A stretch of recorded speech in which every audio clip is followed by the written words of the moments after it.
Magandang araw po sa inyong lahat. Ang kwentong maririnig nyo ngayon ay tungkol kay Bibong at sa kanyang dalawang kaibigan na sina Jomar at Romulo. Sila'y mga kabataang minsang naging pasaway at nakakagawa ng mga bagay na hindi tama. At sa hindi inaasahang pangyayari, gawa ng wala silang pantustos sa kanilang pag-aaral, ay nakuha nilang magnakaw sa isang gusali. May nakita silang isang nilalang doon na hindi inaasahan. Isang malupit na aswang. Sa gitna ng takot, panganib at kaguluhan, paano kaya sila makakaligtas sa tiyak na kamatayan? Ngunit bago po ang lahat mga idol, huwag po nating kalimutan na mag-subscribe at i-hit ang notification bell sa aking YouTube channel na Apong Isaac at The Voice Addict para sa mas marami pang makapigil hiningang kwentong aswang at katatakutan mula sa mundo ng kababalaghan. Umpisahan na po natin ang kwento. Lo, halika na! Kain na po tayo! Mamaya na ako, Apo. Sige na, mauna ka na. Tatapusin ko lang tong ginagawa ko. Ano po ba yung ginagawa nyo? Kanina pa po kayo dyan eh. Hindi pa rin po kayo tapos? Hindi pa po ba kayo nagugutom? Ako kasi kanina pa kumakalaman tiyan ko eh. Hindi pa nga, Apo. Sige na. Kailangan kong tapusin tong ginagawa ko. Hindi to pwedeng maabala. Lalo na't isa itong mutya. Mababawasan ang bisa nito kung pahinto-hinto ang gawa. Isang mutya? Anong klaseng mutya po yan, Lo? Heto, tignan mo. Ito ang mutya ng luha ng pusa. Mutya ng luha ng ano, Lo? Pusa? Nagbibiro ho ba kayo? Hindi. Bakit naman ako magbibiro sa iyo, pambihira ka? Patingin nga po niyan. Aba, mukha nga pong pinatigas na luha, ano? Pero, talaga po bang galing sa pusa yan? Sa pagkakaalam ko po, hindi naman umiiyak ang mga pusa eh. At sino namang may sabi sa iyo na hindi umiiyak ang pusa? Lahat ng may buhay sa mundo, may kakayahang umiyak, lalo na kapag nasasaktan. Ultimo langgam, umiiyak ang mga yan. Kaya huwag kang magdunong-dunungan at baka kutosan kita dyan. Inaabala mo ko dito. Si Lolo naman, mainit naman kagad ang ulo eh. Relax lang po, Lo. Syempre, hindi pa naman po kasi ako nakakakita kaya hindi po ako naniniwala. Ay, tanga! Ewan ko sa'yo. Mabuti pa umalis ka na dito sa harap ko at baka mamaya mas lalong hindi ko tumatapos. Lolo naman eh, nagtatanong lang naman po ako sa inyo eh. Nililinaw ko lang kung talaga bang may luha na lumalabas sa mga mata ng pusa. Kasi naman ang alam ko umiiyak lang sila sa pamamagitan ng pagnyaw o pag-iingay. Oo na, sige na, tama ka na. Pambihira itong batang ito, napakakulit mo. Tama po ba talaga ako o ayaw niyo lang magsabi ng totoo? Ano ba kasi talaga yan? Pwede po bang akin na lang yan pag natapos nyo? Magandang pamorma yan eh. Sigurado ako maraming maiinggit sa akin. Anong pamorma sinasabi mo? Nasisiraan ka na ba ng bait, Bibong? Ang mutya na to ay hindi lang basta galing sa isang ordinaryong pusa. Kagabi, habang nagpapadalisay ako ng mga agimat sa gubat, may nakita ko naghihingalong pusa. Puting-puti ang kanyang balahibo. Kawawa nga Nag-iisa lang siya. Binantayan ko para maski sa huling hininga niya, maramdaman niyang may karamay siya. Tapos yun, nakita kong lumuha siya. Tapos nahulog ito sa kanyang mga mata. Nang pulutin ko, naglaho bigla yung pusa. Ha? Naglaho? Mas lalo naman pong di ka panipaniwala yung bagong kwento nyo. Mukhang kwento nga lang po ng alamat yun Oo, mukhang alamat. Pero totoo ito, Bibong. Ito ang tatandaan mo, ha? Hindi lahat ng hindi mo pa nararanasan o nakikita ay gawa-gawa na kagad. May mga bagay sa mundo na hindi mo kayang ipaliwanag, pero totoo pa rin. Kaya iwasan mo yung mga walang galang na komento mo. Baka sa ibang tao mo pa masabi, mabatukan ka pa sa katangahan mo. Marunong kang tumawa, pero sana matuto ka ring makinig at mag-isip. Napakamot sa kanyang ulo ang binata, pero naging interesado na siyang bigla sa ginawa ng kanyang lolo. Naupo ito sa tabi niya at pinanood ito habang ginagawa ang agimat. Sige na nga, Lo. Hindi na ako kontra. Pero, Lo, di mo pa sinasagot yung tanong ko, kung pwedeng akin na lang yan, ha? Di ba marami ka naman ng agimat, eh. Sige na, para pogi naman akong tignan. Abat makunat talaga yung kokote mo, ano? Kanina ko pa sinagot yung tanong mo. Hindi pwede. Eh bakit naman po? Bakit hindi pwede? Abay, hindi laruan ng mutya, Bibong. Hindi mo to pwedeng gawing pandekorasyon lang. May lakas itong hindi mo maintindihan. Kapag hindi mo nagamit ng tama, baka mapahamak ka. Kaya wag mong inuugali yan. Bastang nanghihingi ng bagay na hindi mo alam ang kapalit. Kapalit? Ano pong ibig sabihin nun, Lo? May kapalit pala yan? Abay, oo naman. Ang bawat mutya ay may kaakibat na responsibilidad. Hindi mo pwedeng basta-basta gamitin o isuot ng hindi inaalam ang pinanggalingan o kumpara sa nito. Alam mo ba, ang pag-iyak ng isang pusa ay simbolo ng sakit at lungkot. Kaya maselan kapag napunta ito sa maling mga kamay. Napakadelikado. Grabe naman pala yan, Lo. Akala ko pa naman bukod sa pamorma pwedeng gawing lucky charm. Iba ang mga lucky charm sa mutya. Kasi ang tunay na mutya, buhay yan. May koneksyon ito sa kalikasan, sa kaluluwa, at sa di nakikitang mundo. Baka nga engkanto diwata pa yung pusa na yun. Di ko lang talaga masabi. Pero posible yun. Kaya kung hindi mo pa kayang intindihin o tanggapin ang mga ganitong bagay, huwag ka na munang makialam. Doon ka na muna. Chupi! Lolo naman, oh. Sige po, gets ko na. Sorry na po. Hindi ko na po yan babastusin. Makikinig na po ako sa inyo. Mabuti naman kung ganon. Dahil darating din ang araw na mauunawaan mo ang lahat. Hindi ngayon, pero sa tamang panahon. Hanggat nandito pa ako, sisikapin kong maituro sa iyo ang lahat ng nalalaman ko at kung ano ang tama. Po? Teka po. Tama po ba yung narinig ko? Tuturuan niyo po ako? Kung ganun, pwede na po akong sumama minsan kapag nagpapadalisay ka ng mga agimat niyo? Pwede naman. Basta, handa ka nang makakita ng mga nilalang na hindi mo akalaing totoo.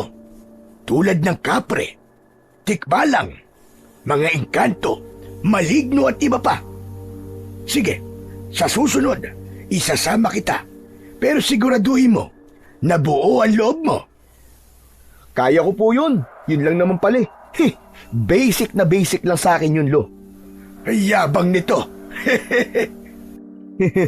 Lolo naman, mana lang po ako sa inyo. Pero Lo, di ba may kapangyarihan po mga mutya? Yung luha po ng pusa na yan, ano pong kapangyarihan yan? Akala ko ba tapos ka na magtanong? Hindi pa pala. Justin bata ni Re. O sige, ang kapangyarihan nito ay nag-iiba. Depende sa uri ng panganib na darating. Parang nakikisama siya sa kung anong kailangan ng may hawak. Hanep pa. Magaling palang mutya na yan Parang may sariling isip. Oo naman. Buhay ang enerhiya nito. Kung ang kalabay mo'y mangkukulam, magbibigay ito ng panangga. Kung engkanto naman, maglalabas ito ng liwanag na hindi nila kayang tignan. At kung mga aswang naman o demonyo, kayang ilantad ng mutya ang tunay nilang anyo. Kaya din itong tumunaw ng mga aswang. Ganun po pala yun. May iba pa itong kapangyarihan. Teka, aalalahanin ko lang. Ano nga ba yon? Alam ko na. Nako. Teka, mali yata. Hindi ko na yata matandaan. Naku, Lo, mahirap po yan. Paano nyo magagamit ng mahusay ang mutya na yan kung hindi nyo alam kung paano gamitin? Hindi problema yon. Dahil ang bawat mutya na galing sa kalikasan ay may kanya-kanyang gabay. Kahit hindi maalam ang may tangan nito, ibubulong ito sa kanya kung paano gamitin. Wow! Astig naman pala, Lo. Kaya lang, malas kapag kasama pala sa kapangyarihan ng mutya ay yung nyaw-nyaw kapag nasasaktan sa pakikipaglaban. Tumigil ka! Huwag mong gawing biro ito, Bibong. Baka magalit sa iyo ang mutya o ang gabay nito. Tandaan mo, respeto ang isa sa puhunan dito. Dahil ang kapangyarihan ng mutya nakadepende rin sa puso ng humahawak. Pasensya na po, Lo. Nagbibiro lang naman ako eh. Hindi na po mauulit. Tandaan mo, Apo, lahat ng mutya, kahit gaano pa kalakas, walang silbi sa pusong marumi. Opo, Lo. Tatandaan ko po.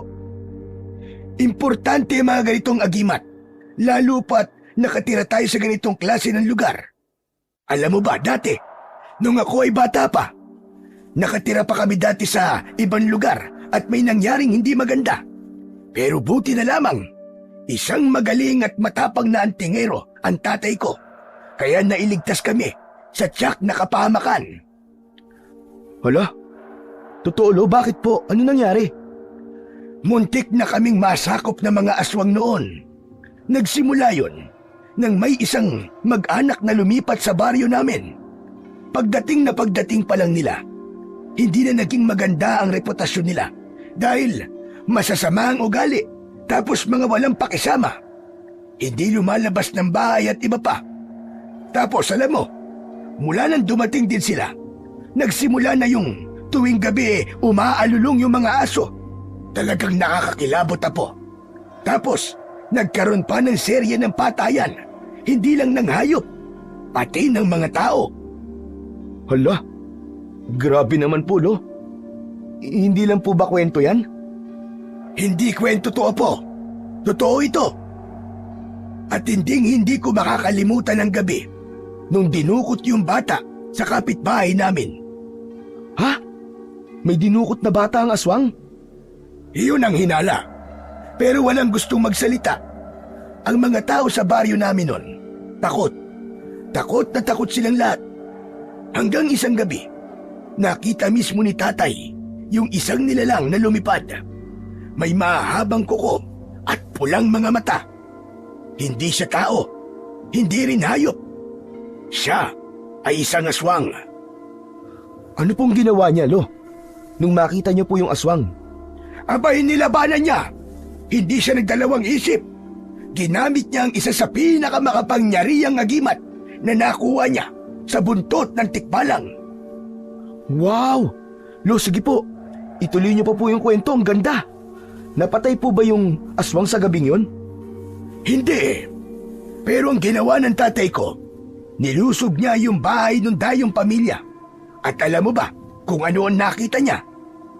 Ano po, Lo? Mga tao. Lolo naman eh. Ano namang klaseng kwento yan? Akala mo siguro tapos na kagad ang kwentuhan eh. Pero teka lang, pakinggan mo tong mabuti. Oo nga, mga tao ang nakita niya ron. Nakaupo sa sala. Parang normal lang. Parang walang nangyayari. Pero alam ng tatay ko, may kakaiba. Alam ni tatay na sila nga yung mga aswang. Teka, Lo, paano nangyari yun? Kung mukha naman palang normal na tao, paano niya po nasabing sila talaga yung mga aswang? Simple lang, Apo. Lahat sila. Walang anino. Ano, Lo? Walang anino? Tama ka. Kahit tirik ang buwan sa labas at bukas ang ilaw sa loob ng bahay nila, wala man lang kahit kapirasong anino na nagbumula sa kanila. Kaya dun pa lang, alam na ng tatay ko, hindi yun mga normal na tao. Isa pa, naaamoy niya. Iba ang amoy nila. Parang bulok na karne na hinaluan ng usok. Anong ginawa ni Lolo nun? Nilabanan po ba niya? Hindi siya basta-basta sumugod. Alam niyang delikado. Kaya kumuha siya ng isang bagay mula sa bulsa niya.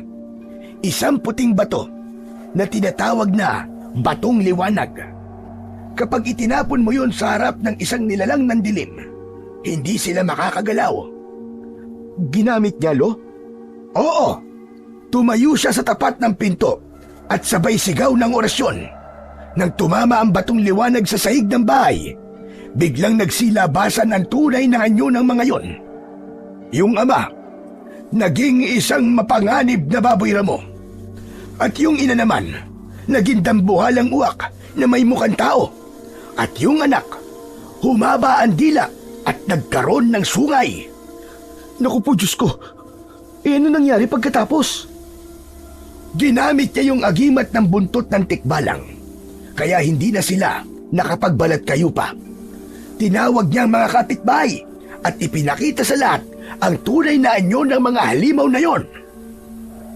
Hanip, ang astig pala ng lolo ko sa tuhod ah.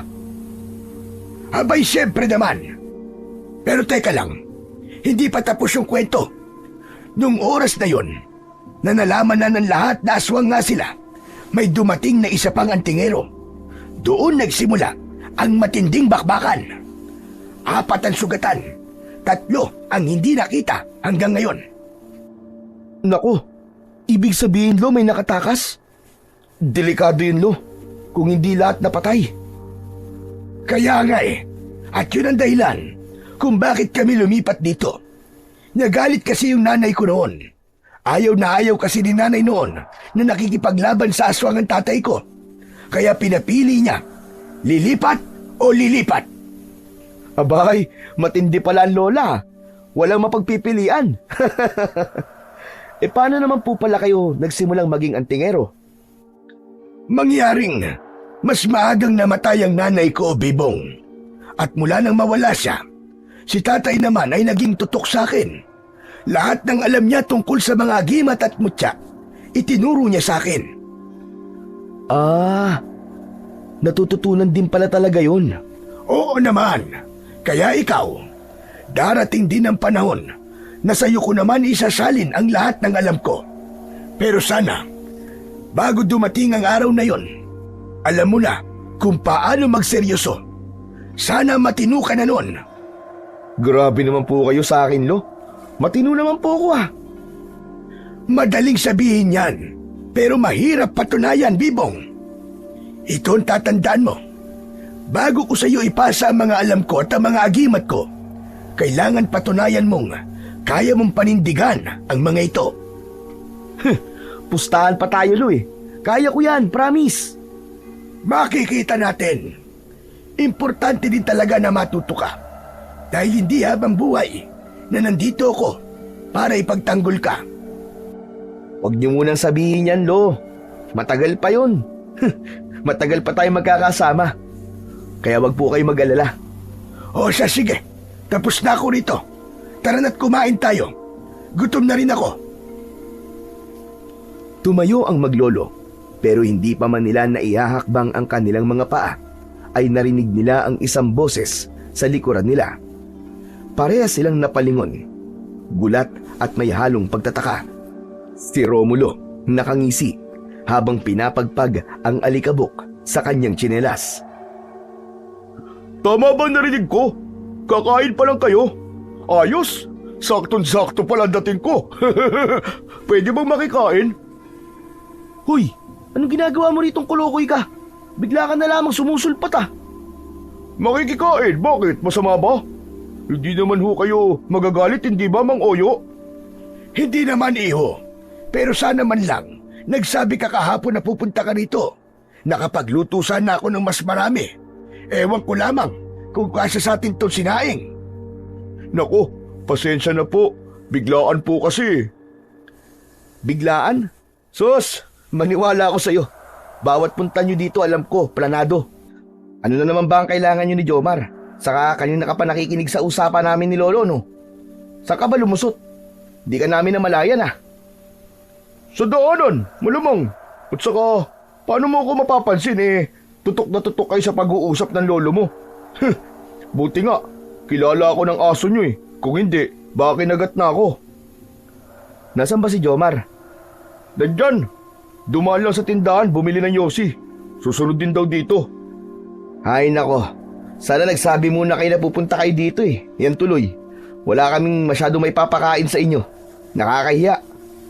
Sus! Para ka naman sira. Hindi na kailangan. Hindi naman kami mga tagalungsod para mag-inarte kung ano ang meron eh. O siya, sige. Maiwan ko muna kayo. Titignan ko lang kung may mailuluto pa akong dagdag. Baka may naiwang tinapa. At kung wala, abay, baka itlog na lang ang ulam natin. Kahit asin at kanin lang, Lo. Basta may kasamang masayang kwentuhan.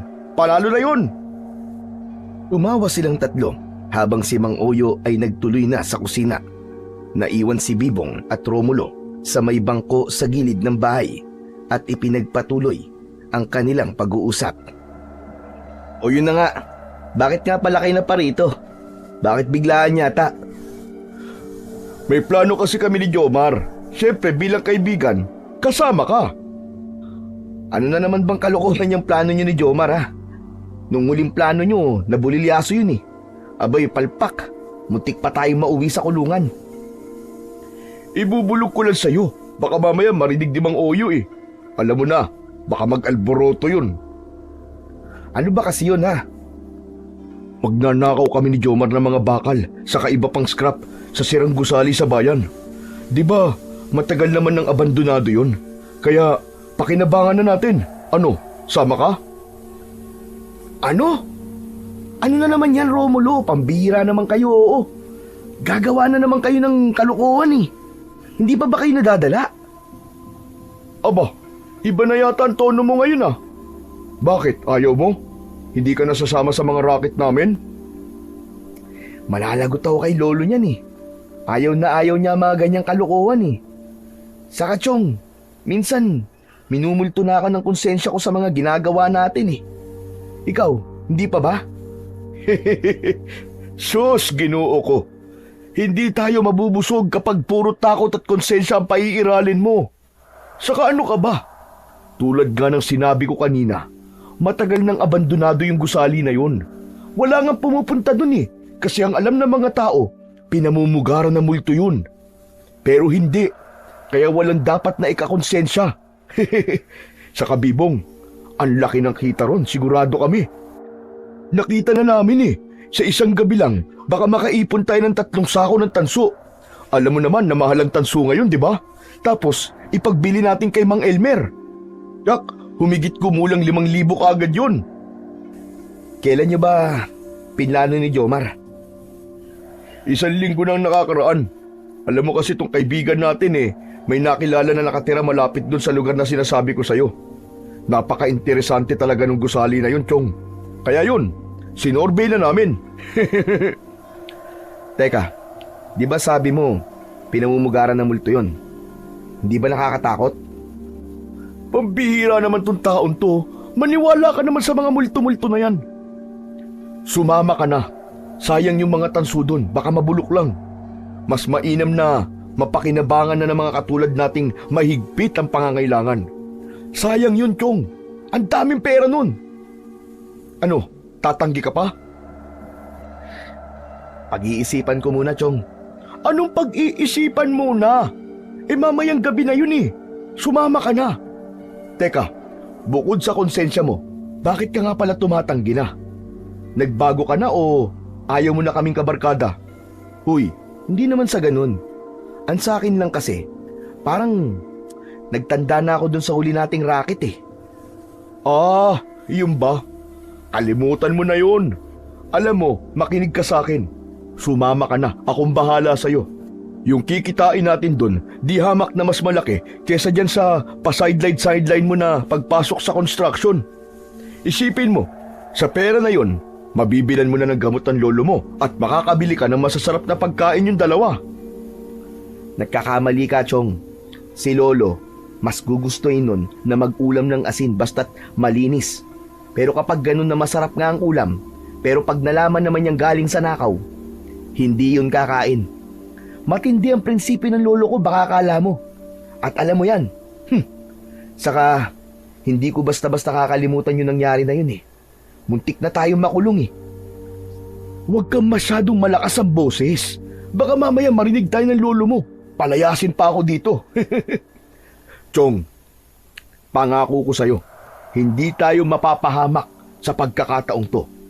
Walang bantay sa gusali na yon. Pulido ang plano namin ni Jomar. Wala kang dapat na ipag-alala. Sayang din to, Chong. Pwede rin tong pang-tuition. Ay nako. Baka malaman to ng lolo ko eh. Malalagot na naman ako eh. Tayo lang naman tatlong nakakaalam eh. Hindi, Chong, pas ako. Pasensya na talaga. Hard pass. Pambihira naman, oo. Minsan na nga lang mag-aya, ipapahiya mo pa ako. Sus, ano namang klaseng itsura yan? Huwag mo na nga akong konsensyahin. Hindi ako tatablan yan. Alam nyo, dapat naman kasi, yung racket na hinahanap nyo, yung legal, yung parehas. Yun, sasama ako sigurado. Pero sa ganito, ayoko na talaga. Ayoko na, period. So hindi ka na talaga sasama? Hindi na nga. O sige, magkalimutan na tayo. Huy, Seryoso ba? sige kung ikaw, yan ang gusto mo eh. O sige, pero popormahan ko na din si Joyce. Talo-talo na tayo. Oy, wag naman ganun, Romulo. Ako na ang nauna ng ligaw dun eh. Dami ko ng effort dun. Dami ko ng nalibre dun eh. Dadaanin mo na naman sa pagwapuan eh. Eh kung ayaw mo nang sumama eh, syempre, may kapalit yan. Si Joyce yun. O ano, deal? Anak ng pitong kagaw naman, oo. Sige na. Pag-iisipan ko kung sasama ako. Pero Romulo, huwag mong bastusin si Joyce ha. Hindi siya tulad ng ibang babae. Yan! Very good! Ganyan ang bibong nakilala ko. Basta mamaya 11:00 ng gabi. Dating gawi. Bahala kayo. Teka, nasan ba si Jomar? Nandun sa may eskinita, sa katapat ng tindahan ni Aling Pina. Kanina pa hinihintay yung sukli sa Yossi. Tagal ng tindere. Parang sinasala pa yata ang barya. Tumango si Bibong. Napatingin siya sa kalsada at tinanaw kung darating pa ang isa nilang kaibigan. Nagkaroon ng sandaling katahimikan sa pagitan nila ni Romulo. Ngunit ang katahimikang yon ay nabasag nang makarinig sila ng malalakas na sigaw mula sa paparating na binata. Ah! Tulong! Tulong! Agad na napatayo ang dalawa nang makilalang si Jomar ang humahangos. Takot na takot at pawis na pawis. Habol nito ang kanyang hininga nang makalapit sa dalawa niyang kaibigan. Hoy, Ano ba nangyayari sa'yo? Bakit ka parang takot na takot? May humahabol ba sa'yo? Takting yan! Hinahabol ako ng baliw! bakit ka naman nahabulin ng baliw? Aba, siguro may atraso ka dun ano? Tinira mo no? Hoy! Si Raulo, anong tinira? Anong pinagsasabi mo? Hindi ako rapist, no? Ganun na ba kababa ang tingin mo sa akin? Kaya mo nasabi yan? Alam mo, kahit na ganito ang pagbumuka ko, ni minsan, hindi ko kayang pagsamantala ng isang babae, no? Ito naman masyado seryoso. Nagbibiro lang. Ang init kagad ng ulo mo. Eh bakit ka nga kasi hinabol ng baliw? Ano bang atraso mo? Isa ka pa, atraso ka agad. Di ba pwedeng pinagtripan lang ako noon, kaya ako hinabol? Eh bakit ka naman kasi tumatakbo? Kung di ka tumakbo, hindi ka sana nun hinabol. Ano ba? Basic! May saltik ka rin, no? Sige, pagkaisahan niyo ako. O siya, sige na. Tama na nga. Mabuti pa tara na sa loob. Kumain na tayo. Kanina pa ako nagugutom eh. Mamaya na lang natin tuloy itong usapan na to. Ayun, mabutit sinabi mo yan. Ito talaga yung gustong-gusto kong parte kapag nagpupunta ako sa inyo eh. Yung kainan. Ganun ba? Kaso, malas mo ngayon kasi wala kaming ulam. Magdidildil tayo ng asin. Ano? Bakit naman? Eh kasi nga, hindi daw tayo nagpasabi. Sa bagay, sayang. Akala ko pa naman, adobong baboy. Pwede naman adobong kanin. Hay nako, tara na nga, kain na tayo. Pumasok na ang tatlo sa loob ng bahay ni Nabibong. Diretso sila sa kusina kung saan nakita nila ang matanda na abala na sa paghahanda ng kanilang makakain. Umupo sila sa bangkong kahoy. Si Jomar, Bibong at Romulo ay matagal nang magkakaibigan. Simula pa lamang ng elementarya ay magkakakilala na sila. Ang tawag nga sa kanila noon ay ang tatlong kuneho dahil sa likas ang kanilang pagiging malikot sa klase. Palagi silang napapagalitan sa tuwing may nagagawang kalokohan. Si Bibong ang tumayong leader nila, samantalang si Romulo ang pinakamatangkad at may itsura sa kanila. Si Jomar naman ang bunso, tahimik at matatakutin, kaya palaging nagbibiro. Dati silang nakatira sa iisang baryo, ngunit nang lumaon ay lumipat na ng bahay si Romulo at Jomar sa kabilang baryo. Gayunpaman, hindi naputol ang kanilang koneksyon. Hindi nun naapektuhan ang kanilang samahan. Sila ay nasa ikalawang taon na ng kolehiyo at pare-parehong kumukuha ng kursong criminology. Samantala, naghain na si Lolo Oyo sa hapag at nagsimula na silang kumain. Oh, huwag kayong mahihiya. Kain lang kayo ng kain. Mga walang hiya kayo. Hala! Grabe ka naman, pre! Hindi naman! Sige na. Kumain lang kayo. Huwag niyong pakinggan niyang sutil na kaibigan niyo. Huwag kayong mahihiya. Nako, hindi po talaga mahihiya ang mga yan, Lolo. Dahil ang mukha ng mga yan, singkapal ng balat ng kalabaw. Hoy, grabe ka naman sa amin. Nagtawanan ang tatlo sa harap ng hapagkainan. Pero pamaya-maya pa, halos sabay-sabay din silang huminto nang mapansing sumeryoso bigla ang mukha ng matanda. Jomar Iyo, may itatanong lang ako sa iyo. Totoo ba yung balita na may natagpo ang bangkay sa lugar niyo? Usap-usapan ng mga tao. Aswang daw ang pumatay. Totoo ba yon? Yun po ang sabi nila. Kasi natagpuan yung bangkay, wakwak ang tiyan at wala nang lamang loob. Nakakatakot nga po eh. Kasi buntis pa naman po yung biktima. Kawawa naman. Ano ka mo, aswang? Naniniwala ka pala, Jomar, sa aswang? Nakakabakla ka, pre, ha? Umayos ka. Anong bakla? Tsaka, naniniwala ako sa aswang ano? Nako, kung nakita nyo lang sana yung kalagayan ng bangkay, mapapaisip din kayo eh. Karumal-dumal talaga yung nangyari sa kanya. At walang tao makakagawa ng ganong kasamang pagpatay. Grabe! Alam mo, Jomar, kalokohan lang ang mga aswang na yan. Panakot lang ng mga matatanda sa bata yan eh, para hindi gabihin sa paglalaro nung araw. Anong hindi? Totoo ang aswang, no? Alam mo bang, muntik na akong maging aswang dati? Sira ulo, joker ka talaga. Totoo nga! Nung high school yata tayo nun. Hindi po ba, Mang Oyo, kayo pa nga ang gumamot sa akin para mapawalang bisa ang pangaaswang sa akin? Oo, nakatandaan ko nga yun. Tinalian ka ni Lolo ng itlog sa tiyan. Tapos kinabukasan ng buksan yung itlog, may kakaibang mukha ng ibon ang nasa loob nun. O di ba? Ganon sana ang magiging itsura ko kung hindi naagapan.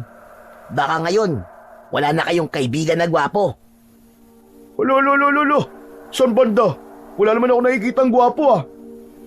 Anong san banda? Eto oh.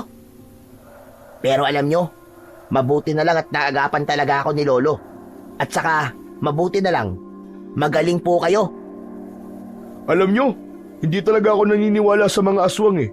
Pero mukhang kakaiba yung kwento nyo ah. Lolo, paano mo nagawa na pagalingin tong kaibigan namin? Ginamitan ko ng orasyon at ng mutya ng nakakapagpadalisay. Tulad nito. Ipinakita ni Mang Oyo sa mga binata ang mutya ng pusa. Aba, ang gandang kwintas niyan, Lolo ah. Pwede ko po bang hawakan? Nako, hindi pwede, Iyo. Masela ng mutyang ito. Hindi basta-basta pwedeng ipahawak sa iba. Ganun po ba? Pasensya ka na. Okay lang po, walang problema. Tulad sa aswang, hindi rin ako naniniwala sa mga ganyan eh. Mga agi-agimat. Sus, kalokohan lang yan. Hoy, bunganga mo naman. Huwag ka naman magsalita ng ganyan dito. Baka nakakalimutan mo. Ang tingero si Lolo. Naiinsulto mo na siya sa mga sinasabi mo. Lolo, hindi ko po iniinsulto ang trabaho mo ha. Ang sa akin lang po sariling opinion lang. Pasensya na po. Hindi ko po sinasadya. Ayos lang. Sige lang iyo. May mga tao naman talaga na hindi naniniwala sa mga aswang. Ito ang apo ko hindi rin naniniwala. Pero ito ang sasabihin ko sa inyo. Totoo sila. At huwag niyong pangarapin na makakita pa kayo bago kayo maniwala. Tama si Lolo. Basta ako, naniniwala ako sa aswang. Hanggang ngayon nga po, Lolo, nasa akin pa rin po yung habak na ibinigay niyo sa akin Di ba po, pangontra po yun sa aswang? Oo, tama ka. Ibinigay ko sa iyo yun para di ka na maaswang ulit. Protection mo yon laban sa mga masasamang elemento tulad ng aswang. Teka, ikaw ba Jomar nakakita na ng aswang? Oo naman. Anong itsura? Kamukha mo. Tignan mo tong taong to. Ang lakas talaga ng tiniling. Hoy, di naman hamak na mas may itsura ako sa'yo, no? Yabang mo. Hindi naman kasi lahat ng aswang ay pangit. Ang mga aswang pare, kaya nilang magbago ng anyo. Kaya nilang gumaya din ng itsura ng ibang tao. Kaya huwag kang magtaka dahil posible naman talaga na may makahawig kang aswang. Tama ka. Ang mga aswang ay kayang manlinlang ng tao. Kaya mag-iingat kayo palagi. Dahil hindi lahat ng mga nakikita nyo o nakikilala nyo ay totoo. Ingat kayo sa mga mapagkunwari. Nako, mabuti pa ibahin na lang po natin ang usapan. Huwag na po yung aswangan at baka mamaya kung saan pa mapunta ang usapan natin Ah, oo nga pala. Malapit na ang pagtatapos ng klase nyo, hindi ba? Ano? May award ba kayong 3 sa recognition? Kailan nga ba ulit yun? Sa susunod na linggo pa po, Lo. Maganda sana kung makakabili tayo ng bagong sapatos at uniforme mo. Para naman, disente kang tignan habang umaakyat ka sa entablado. Ang kaso wala pa akong pera sa ngayon. Po? Lo, hindi naman po kailangan yun Wala naman po akong award Ay, wala ba? Akala ko kasi meron Lolo naman, halos pasang-awa nga lang po ako sa ibang subject Lalo na nung nakaraang SEM. Hindi ko nga alam kung papasa pa ako sa major naming criminology, Lo. Hala ka! Aba dapat doble kayod ka na, apo. Hindi pwede ang ganyan kung gusto mo maging pulis. Hindi ba ito yun ang pangarap mo? Opo, Lo. Pangarap ko po talaga yun. Kaya nga po, nagsusumikap po ako kahit papano. Medyo mahirap lang po talaga nung nakaraan kasi sabay-sabay po ang projects Saka yung group work. Tapos yung grupo ko pa tamad. Halos lahat ako na gumawa. Aba, maski di ka pasok, deserve mo pa rin magkaroon ng bagong damit at sapatos, Chong. Ang hirap kaya mag-aral. Ang importante, pasado ka. Di ba, Jomar? Oo. Gusto ko nga sana kaso wala Mas lalong humihirap ang buhay. Pataas ng pataas sa mga bilihin. Tapos yung sahod naman, hindi tumataas. Yung mga presyo ng pananim, pababa ng pababa. Alam niyo po, Lo, huwag niyo po masyadong inaalala ang apo niyo. Kayang-kaya po niya ang sarili niya. Magagawa niya po ng paraan yun. Kung talagang gusto niya. Aanhin ko nga kasi yun. Hindi nga kasi ako aakyat ng stage. Pambihira naman kayo, oo. Pumasa tayo, di ba? Baka naman pwede na rin yung kahit konting salo-salo lang. Correct. Mainam din yung may konting salo-salo na magaganap kahit tayo-tayo lang. Di ba, Lolo? Mag-aambag kami ng pera. Wala namang problema sa akin yon. Basta may budget, sige, ipagluluto ko kayo. Gagawa ko ng espesyal. Baka kalderetang kambing o di kaya naman tinolang manok na native. Wow, ayos! Panalo po talaga kayo, Lolo Oyo. Yan ang lolo ng bayan. Wala talagang kakupas-kupas, Lo.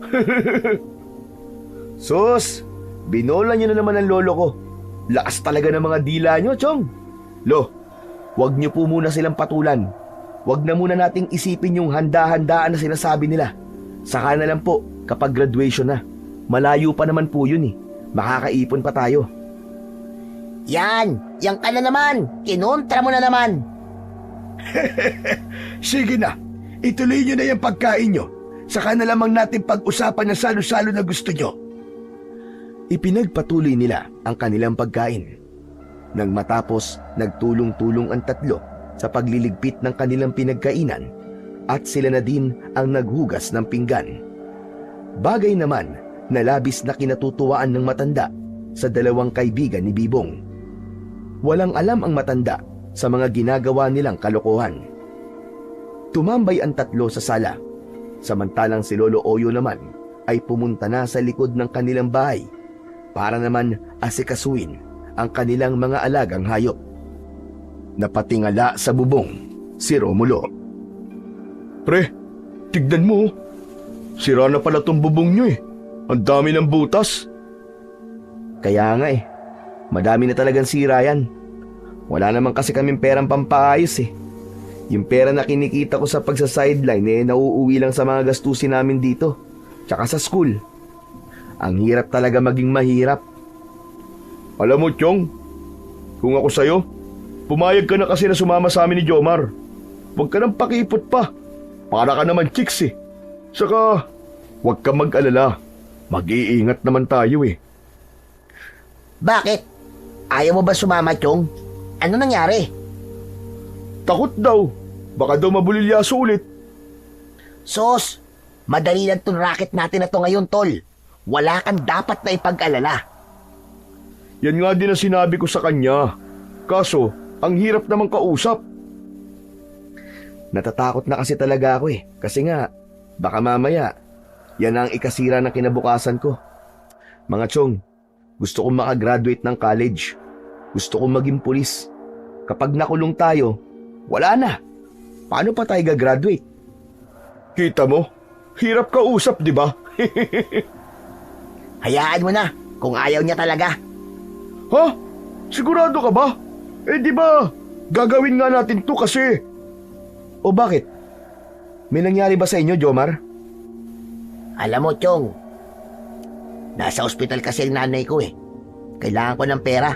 Kaya maski hindi naman talaga maganda ang pagdanakaw, gagawin ko ulit. Si nanay kailangan maoperahan eh. Alam ko, konti lang yung makukuha natin doon kumpara sa gastusin sa ospital. Pero alam ko, Chong, malaki na may tutulong nun. Lalo na sa pambili ng pagkain o kaya naman pambili ng gamot. Pandagdag din yun eh. Kaya nga, gusto ko sana naming isama kasi mas marami ang makukuha natin kapag tayo magkakasama. Ganun ba? Pero hindi ba parang ang pangit naman nagagawa ka ng masama para dun? Ayos lang yun. Kailangan talaga kapit na sa patalim eh. Wala naman akong ibang mapagkukunan. Pero ayos lang din talaga kung ayaw mo sumama. Hindi kita pipilitin. Kami na lang ni Romulo. Eh di umuwi na tayo. Wala naman tayong gagawin dito eh. Mabuti pa sa inyo na lang ako makitulog. Uwi kayo? Oo, nakakahiya naman kung dito pa kami tutuloy. Eh ayaw mo naman pala sumama. Teka lang. Sige na. Sasama na ako. Sabi ko na eh, di mo kami kayang tiisin eh. Ayos! Yan ang gusto ko sa'yo, Bibong. Bibong-bibo ka talaga. Oo na. Para naman akong bata na inuuto nyo eh. Hindi ka namin inuuto ah. Di ba pwedeng masaya lang kami? Kaya nga naman, hayaan mo, Chong, mag-iingat talaga tayo. Pinapangako ko na wala tayong magiging problema. Saka huwag ka mag-alala. Last na talaga to. Tama, last na to. Pagkatapos ito, legit na tayo. Focus na tayo sa pag-aaral, sa pangarap, tsaka sa pagiging pulis. Tama. Swear to God. Pagkatapos nga nito, wala nang kabalbalan. Kailangan na natin talagang ayusin ang mga buhay natin. Sige. So ano? Anong magiging plano? Ganito, alas 11 ng gabi, pupunta tayo sa likod ng abandonadong gusali. May butas dun sa likod. Hindi siya halata sa daan, Kasi natatakpan ng mga damo. Tapos, dadaan tayo sa fire exit sa loob. Nandun yung mga luma at kalawangin na bakal. Karamihan, frame ng mga luma nilang mesa, silya, pati yung ibang gamit na iniwan na nila doon. Tapos, may mga tanso doon. Marami talaga. Dadalhin natin yung sako, yung crowbar, tsaka kutsilyo. Pambaklas lang ah, hindi panlaban. Ayos ah. Buo na pala ang plano eh. Naplansya nyo na. Siguro ang mabuti nating gawin ngayon, matulog na tayo. Magpahinga para hindi tayo antukin mamayang gabi. Mabuti pa nga, para mamayang gabi, trabaho na. Pagkatapos magkasundo, agad na nag-ayos ng higaan ng tatlo. Sa maliit na silid ni Bibong, naglatag sila ng mga banig at kumot. Si Romulo ang kumuha ng mga unan mula sa itaas ng aparador, habang si Jomar naman ay abalang pinaplansya gamit ang kamay, ang lukot-lukot na kumot para raw presko sa balat. O ayan na, ayusin nyo ng posisyon nyo. Madami-daming oras pa ang itutulog natin. Tama, tahimik na. Wala na muna maghaharutan ha. Bawal ang antukin mamayang gabi. Humiga si Jomar sa gitna, habang si Romulo sa kaliwa at si Bibong sa kanan. Malapit sa bintana, tahimik, isa-isang pumikit ang mga mata. Sa kabila ng lamig ng simoy at ginhawa ng pagkakahiga, hindi agad dumapo ang antok sa kanilang mga mata. Ngunit hindi nagtagal, isa-isa silang nadala ng antok at napapikit na rin. Mabilis na lumipas ang oras. Eksakto 11:00 ng gabi ay naghanda na ang tatlo. Tahimik silang nag-ayos. Nakasando at shorts lamang sila. Bitbit ang mga sako at mga gamit na inilagay sa isang lumang backpack. Ingat na ingat nilang binuksan ang bintana ng kwarto at doon sila lumabas na tatlo. Ekspertong-eksperto na sila sa hindi paglikha ng ingay. At nang matapos, masiguro na wala ng tao sa labas at di nagising ang matanda, mabilis silang tumakbo palayo. Naglakad sila papunta sa lugar kung saan ipinarada ni Romulo ang kanyang sasakyang tricycle. Madilim ang gabi at ang tanging liwanag sa dinadaanan nila ay mula sa malalayong poste. Ilang sandali pa, iniwan na muli nila ang sasakyan sa isang tagong lugar sa likod ng talahiban. Walang gaanong dumadaan sa kalsadang yon, kaya panatag sila. Mabilis silang bumaba at dahan-dahang lumakad papunta sa abandonadong gusali. Tahimik ang paligid. Tanging ang mga kuliglig at sarili ng nilang kaluskos ang kanilang naririnig. Malayo pa ba tayo? Medyo. Ganun ba? Medyo sumasakit na kasi ang binti ko eh. Konting tiis na lang, Chong. Baka kasi magising si Lolo eh. Malalagot tayo kapag nalaman niya na umalis tayo ng 10 oras ng gabi. Huwag mo na munang isipin ang mga bagay na yun, Chong. Focus muna tayo sa goal. Hindi naman tayo magtatagal doon, di ba? Malamang, alangan naman na doon pa tayo tumambay. Mahinang binatukan ni Bibong ang kaibigan si Jomar dahil sa pagiging pilosopo nito. Alam mo, Jomar, alam mo ikaw, pasama na ng pasama ang ugali mo. Pasensya na. Sige na. Focus na tayo sa goal. Sigurado ba talaga kayong wala nang nakatira sa lugar na yon? Bakit na naman ba? Paulit-ulit ka naman. Wala na nga nakatira doon. Kung gusto mo, ikaw na tumira para may tao na ron. Sabi ko na eh, dapat talaga hindi na ako sumama dito eh. Binubuli nyo lang ako eh. Hindi, biro lang naman tol, ko naman. Para ka namang others eh, hindi ka mabiro. Bilisan na nga lang natin ang paglalakad. Mabuti pa nga. Ilang sandali pa ay narating na rin nila ang lugar. Heto na yun. Yan ang sinasabi ko sa inyo. Tahimik lang tayo ah, para walang makapansin sa atin. Oh, akala ko ba walang tao dito? Ito naman, masyadong nervyoso. Wala ngang tao dito, Chong. Ano ka ba? Sinabi ko lang yun para di tayo maging kampante. Huwag na kayo magtalo. Sige na, pumasok na tayo. Bilisan lang natin. Pagkapasok nila sa loob ng gusali, agad nilang naamoy ang alikabok, amag at kalawang. Madilim sa loob.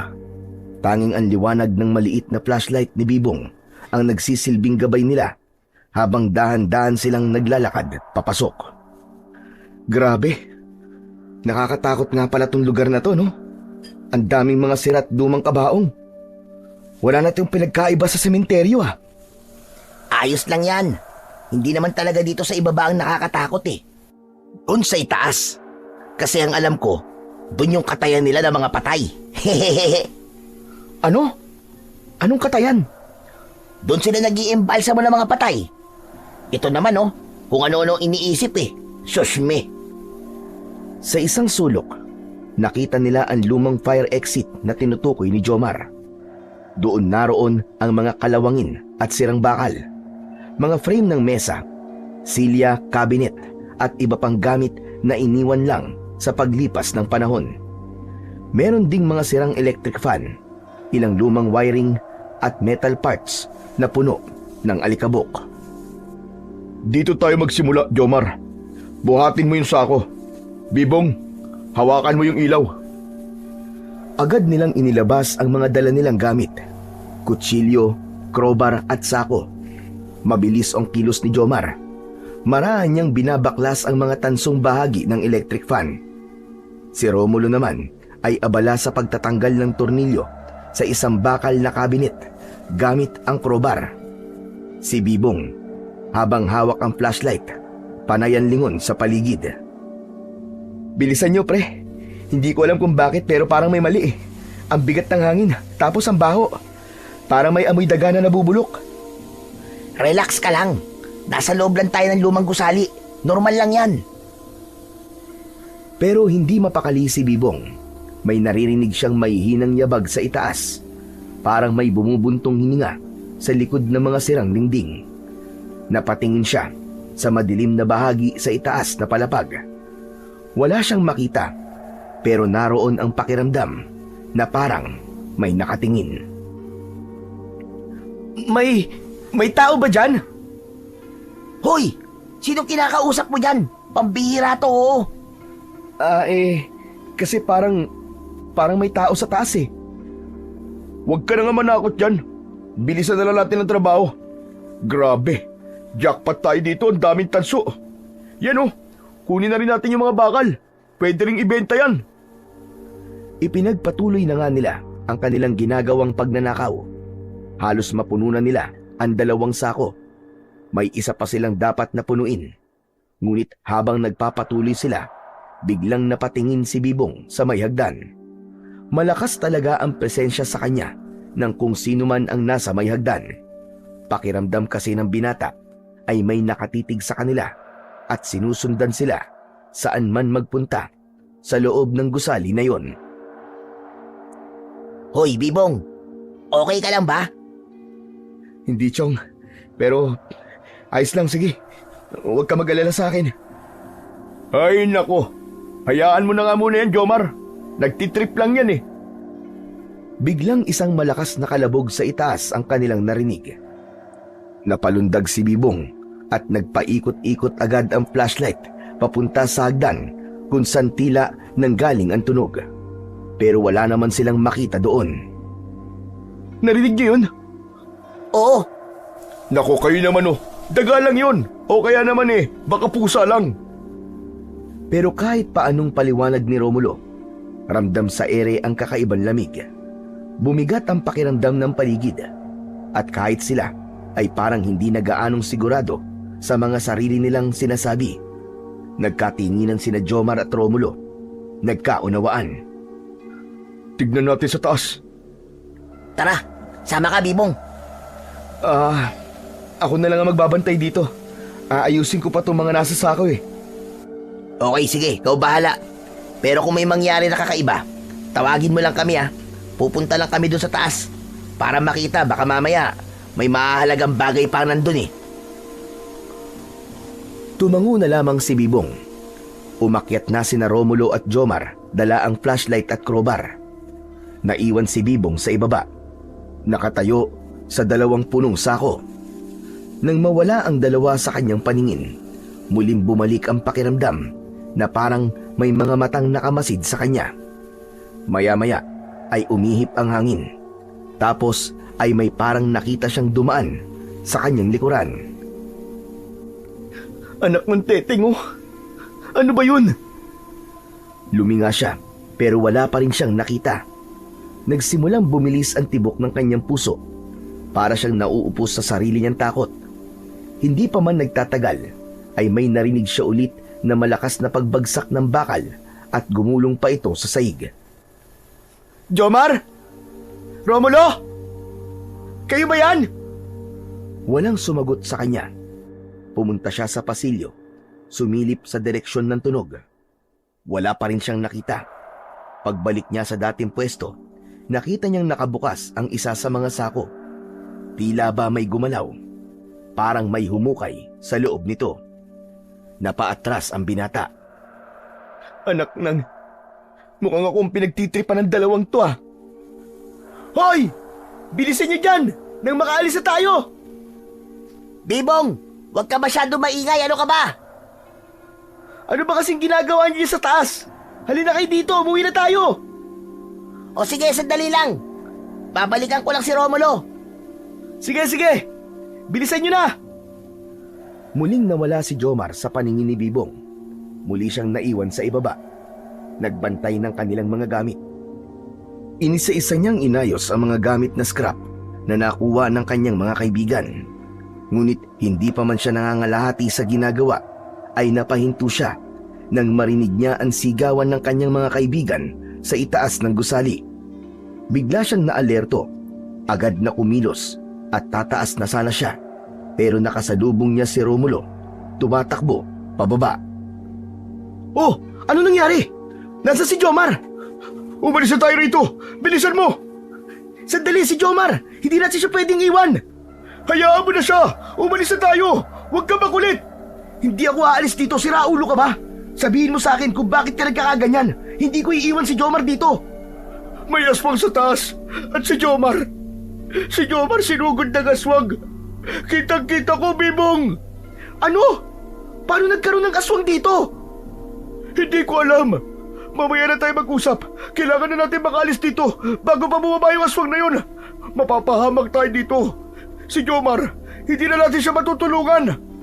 Pero, Bibong, wala na tayong magagawa. Tara na! Pero paano yung mga ninakaw nating gamit? Iiwan na lang ba natin yun dito? Oo, lagyan naman oh. Tara na! Magkasabay silang tumakbo palabas ng gusali. Halos madabada pa sila sa pagmamadali. Sa likuran nila, nakarinig si Bibong ng mga yapak. Kasabay nito ay ang malakas na ungol. Para silang hinahabol. Si Bibong, bagamat nakakaramdam na din ng takot, ay paminsang-minsang lumilingon. Umaasang makikita si Jomar na sumusunod, pero wala. Mas lalo siyang nataranta. Ano ba? Huwag kang lingon ng lingon! Bilisan mo, Bibong! Patuloy silang sumibad palabas ng gusali hanggang sa makarating na sila sa likod. Hindi na sila lumingon pa. Sumuot sila sa butas at nagpatuloy sa pagtakbo hanggang sa makarating sa kanilang sasakyan. Sandali lang, Chong! Ano ba talaga nangyari sa inyo? Pwede mo bang ipaliwanag sa akin? Malayo na tayo sa gusali. Wala na yung aswang na sinasabi mo. Si Jomar, nasan pa talaga siya? Chong, wala na siya. Baka patay na siya, Chong. Ano? Anong patay na? Hindi ka ba nakikinig? Baka patay na si Jomar. Sinabi ko na sa'yo, di ba? May aswang sa gusali na yun. Maniwala ka sa akin, hindi ako nagbibiro. Patawarin mo ako, Bibong. Wala akong nagawa nung bigla na lang siyang dambahin ng aswang. Baka nga sa mga oras na to, nilalantakan na siya ng aswang na yun. Hindi pwede. Babalikan ko siya. Anong babalikan? Nababaliw ka na ba? Sige, kung di na talaga kita mapipigilan, sige, bumalik ka. Pero kunin mo muna to. Dahan-dahan niyang inilabas mula sa bulsa ang isang kwintas. Nanlaki ang mga mata ni Bibong nang makilala ito. Yun ay walang iba, kundi ang mutya ng luha ng pusa. Baka sakali sa'yo gumana. Walang kwenta kanina yan eh. Di man lang tumalab sa aswang na yon. Wala yung kapangyarihan sa akin. Teka, bakit nasa iyong kwintas na to? Kinuha mo? Ninakaw mo kay Lolo? Nilapitan ni Bobong si Romulo. Agad na kinuwelyuan at halos handang sapakin dahil sa galit. Hayop ka, Chong. Makati talagang kamay mo. Talo-talo na talaga. Pati ang lolo ko, nagawa mo pang pagnakawan. Hindi ka lang traidor na tao. Tunay ka rin na magnanakaw at makasarili. Hindi ko naman sinasadya eh. Natukso lang ako. Sorry. Sorry na talaga. Wala akong pakialam sa sorry mo. Ngayon mas kailangan kong balikan si Jomar doon. Kasi baka mamaya baka ginawan mo lang siya ng masama eh. Tapos gusto mong palabasin na aswang ang pumatay sa kanya. Hindi ko magagawa yun, Chong. Maniwala ka naman sa akin. Hindi ko sasaktan si Jomar, no? May aswang talaga. Nakita ko yung aswang. Kinuha ni Bibong ang kwintas at mabilis na inilagay sa kanyang bulsa. Hindi na siya nag-aksaya ng oras, ni hindi nilingon ni Romulo nang marinig niyang umandar na ang tricycle nito para umalis. Tumakbo na siya pabalik ng madilim at delikadong gusali. Habang papalapit, ramdam niya ang malamig at mabigat na hangin. Parang may mga matang nanonood sa kanya sa dilim. Pero hindi siya nagpatinag. Isinuot niya ang kwintas. Pagsuot niya nun, ay naramdaman niyang tila nagkaroon siya ng tapang na magpatuloy. Para kay Jomar. Para kay Jomar gagawin ko to. Para sa pagkakaibigan. Hinigpitan niya ang hawak sa mutyang nakatapat sa kanyang dibdib. Saka siya pumasok sa loob. Determinado at handang harapin ang kung anong nilalang na naghihintay sa loob. Pagkapasok sa loob, agad niyang tinawag ang kanyang kaibigan. Jomar! Jomar, nasan ka? Jomar! Ngunit walang sumasagot. Masyadong tahimik sa loob. Nagpatuloy siya sa pagtawag sa kanyang kaibigan. Wala na siyang pakialam kung malakas ang kanyang tinig. Mas gugustuhin na rin niyang may makatawag ng pansin sa kanya para tuloy makahingi siya ng tulong sa iba. Tinungo niya ang puno ng hagdan. Ngunit bago pa siya makaakyat, nakarinig siya ng boses, pero hindi mula kay Jomar. Boses yun ng isang matandang babae. Pinakinggan niya itong mabuti. Tapos ay maingat na humakbang habang sinusundan ang paos na boses. Tulog! Tulog! Tulugan mo ko! Parang awa mo na! Biglang nagliwanag ang suot na mutya ni Bibong. Sa tulong nito, mas naging maliwanag ang buong paligid. Agad niyang nakita ang isang nakatalungko, gusgusin at sugatang matandang babae. Nakasubsob ang ulo nito at umaalon ang balikat sa pag-iyak. Lola! Lola! Kayo po ba yung humihingi ng tulong? Habang papalapit siya, napansin niya ang kakaiba sa matanda. Ang mga kamay nito ay tila mahaba at matutulis ang mga kuko. Ang anino ng matanda sa sahig ay hindi normal. Hugis hayop ito, hindi tao. Hindi kaya? Sa mismong sandaling yun, mas nagliwanag pa ang mutya sa kanyang dibdib. Dahil dito, napaangat ang ulo ng matanda at doon niya nakita ang anyo nito. Ang mukhang inakala niyang matanda ay unti-unting nagbago. Humaba ang bibig, lumabas ang matatalim na pangil at ang mga matay naging kulay pula. Napaatras si Bibong dahil sa gulat. Ang matandang babae ang sinasabing aswang ni Romulo na sumalakay sa kanila ni Jomar. Merong kang tangan na mutya! Lumapit ang aswang kay Bibong. Muling umatras ang binata. Hindi siya makapaniwala sa nakikita. Ang bawat pagakbang niya paatras ay sumasabay sa paggapang ng malamig na hangin sa kanyang batok. Ngunit naramdaman niyang nag-init ang kanyang mutya. Halos mapaso siya. Gumagalaw din ito na parang may sariling buhay. Parang gustong kumawala sa kanyang leeg. Hindi ka isang antingero, binata. Mabuti pa ay isuko mo na sa akin ang hawak mong mutya. Hindi! Ano ako bali? At bakit ko naman ibibigay sa ito? Dahil hindi mo alam kung anong kapangyarihan ng bagay na yan. Huwag mong paglaruan. Unti-unti, nagsimulang dumapa ang aswang sa saig. Gumapang siya patungo kay Bibong. Hindi! Hindi ko to ibibigay sa'yo! Sa lolo ko to! Mahigpit niyang hinawakan ng mutya. Ramdam niya ang init na nanggagaling dito. Isang init na tila bumabalot sa buong katawan niya. Yun ang nagpapalakas sa kanya kahit nanginginig na siya sa sobrang takot. Ibigay mo sa akin yan. Kapalit na hindi na kita sasaktan. Hindi ko nga ibibigay sa ito eh! Ang kulit mo ding aswang ka eh! Kung ayaw mong ibigay, pwes, kukunin ko sa'yo ng sapilitan. Biglang lumundag ang aswang ng mabilis. Sa isang iglap, halos abot kamay na niya si Bibong. Ngunit sa mismong paglapit nito, mas sumiklab ang matinding liwanag. Sumabog ito mula sa dibdib ng binata. Ito ang mismong nagpatigil sa nilalang. Itigil mo yan! Itigil mo! Napaurong ang aswang. May ilang bahagi niya ang tila nasusunog sa liwanag. Parang itim na langis na bumubula sa ibabaw ng kanyang balat. Itim na bula ang lumalabas sa mga nasusunog na bahagi ng kanyang katawan. Amoy sunog na buhok ang kumalat sa paligid. Ngunit kahit sugatan, ngumisi pa rin ang aswang. Akala mo naman, napakalakas mo na dahil may mutya ka. Pwede pa rin kitang masaktan kahit may palangga ka. Ha? At anong akala mo ha? Nahahayaan lang kitang saktan ako? Hindi! Nagkakamali ka! Magkakamatayan mo na tayong dalawa. Pinatay mo ang isang kaibigan ko. Kaya dapat ka rin mamatay. Hindi ako titigil hanggat hindi ka nagiging abo. Ang tapang mo, bata. Bakit hindi mo ko subukan ngayon?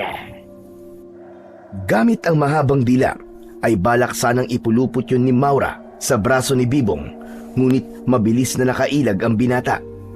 Nagulat pa siya nang makita na mabilis siyang nakakakilos. Naisip niyang isa din yun sa kapangyarihan ng mutya. Magaling ka. Ngunit tignan natin kung saan ka dadalhin ng tapang mo. Gamit ang mahaba at madulas na dila, muling sinubukan ng aswang na maabot si Bibong. Mas mabilis na, para bang mas ginanahan dahil sa galit. Tinarget nito ang braso niya at sa isang iglap, nagtagumpay siya.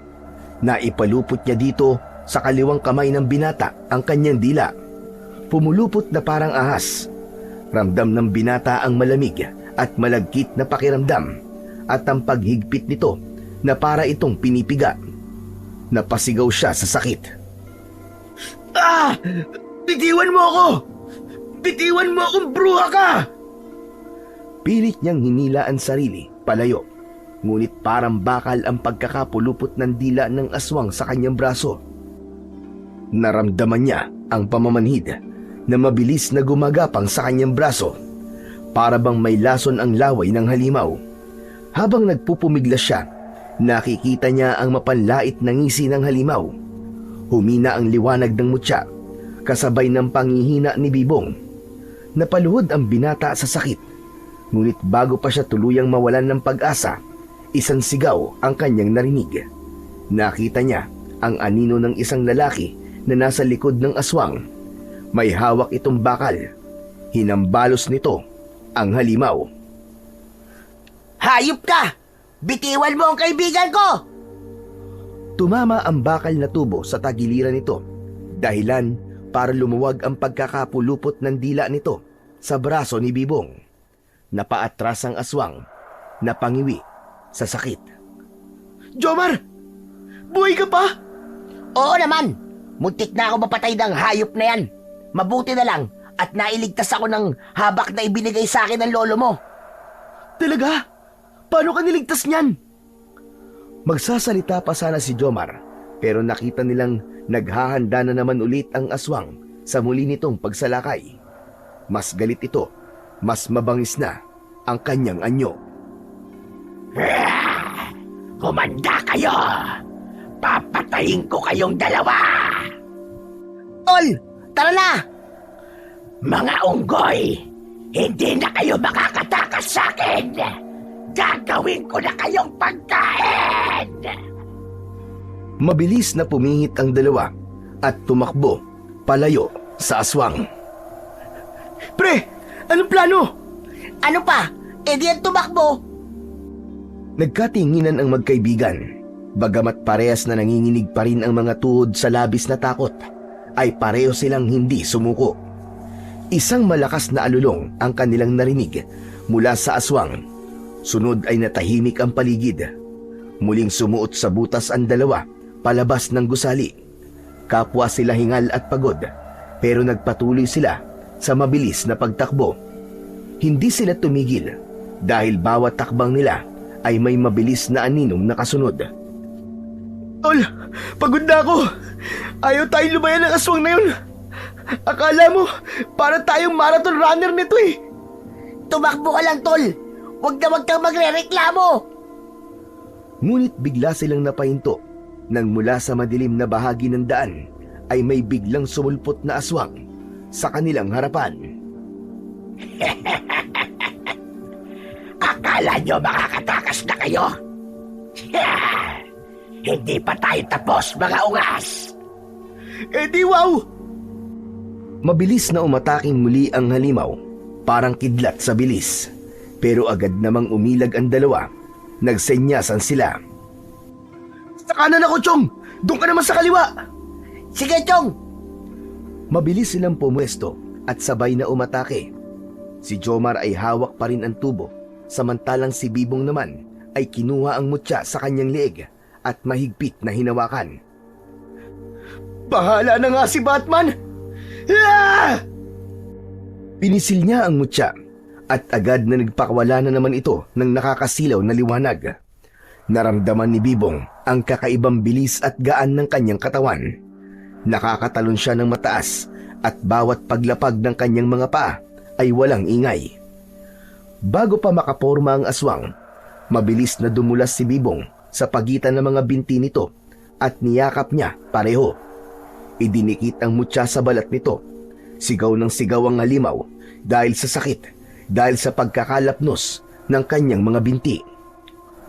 Sabay na umikot si Jomar sa likuran at buong lakas na hinambalos ng tubo ang batok ng kalaban.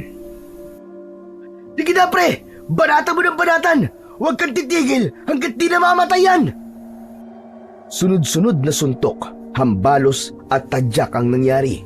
Ang magkaibigan ay halatang baguhan sa paggamit ng kanilang mga agimat, pero nagawang pagsabayin ang kanilang lakas at bilis. Sa wakas, isang malakas na hampas ng tubo ang tumama sa ulo ng aswang.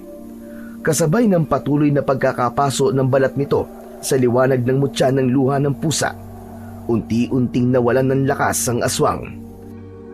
Napasadsad ito sa lupa. Mabilis namang umalis sa ilalim ni Bibong dahil sa takot na madaganan. Sumigaw ang aswang na si Maura ng huling beses. Isang malakas na alulong ang kanyang pinakawalan hanggang sa unti-unting nawala at naging abo sa hangin. Tahimik na ulit. Nagkatinginan ang dalawa, parehong halos mahimatay sa labis na tuwa.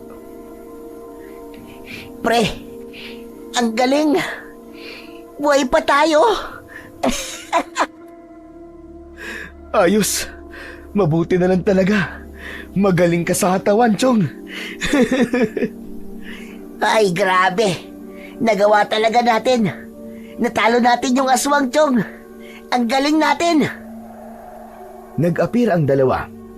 Tawa sila ng tawa. Ilang segundo silang tumahimik. Parang ninanamnam ang kanilang tagumpay laban sa aswang. At napaupo sila sandali at nagpahinga. Siya nga pala, pre. Salamat Kung di mo ko binalikan, baka wala na ako ngayon. Kasi di ko naman kakayanin na mag-isa ang aswang na yun eh. Ang lupit niya. Walang patawad. Tapos yung siraulong Romulo na yun, iniwan pa ako. Napakaduwag. Ano ba talaga nangyari sa inyong dalawa? Kasi, nung una naming nakita yung matanda, sabay kaming lumapit para kausapin sana. Kaso, nakita niyang nagbagong anyo. Ayun, nagpanik. Iniwan ako. Tinakbuhan. Walang lingon-lingon. Walang iya talaga. Pambihira talaga yung taong yun, no? Akala ko naman, siya ang pinakamatapang sa atin.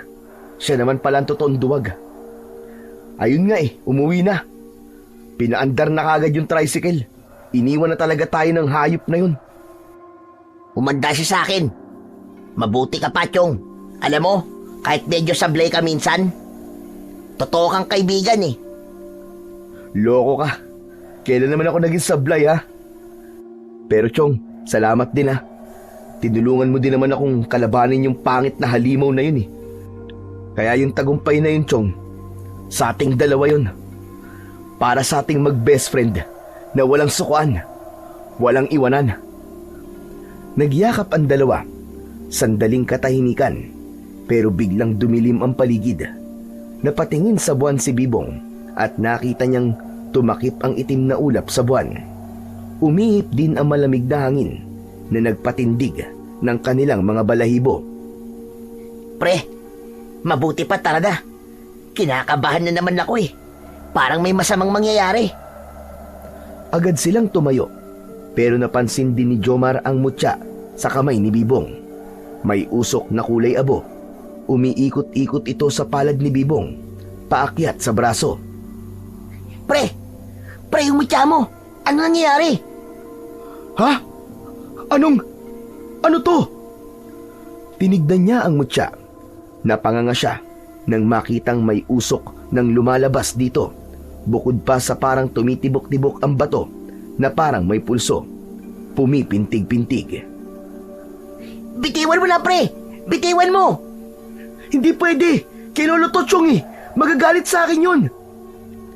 Ayaw bitiwan ng binata ang mutya dahil alam niyang bawat anting-anting ay mahalaga para sa kanyang lolo. Ang mga ito ang kanyang buhay at parang itinuturing na mga alaga o anak ang kanyang mga agimat.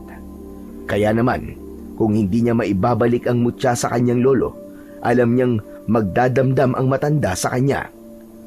Ngunit bumilis ang tibok ng kanyang puso nang maramdaman ang dumaloy na kuryente mula sa mutya.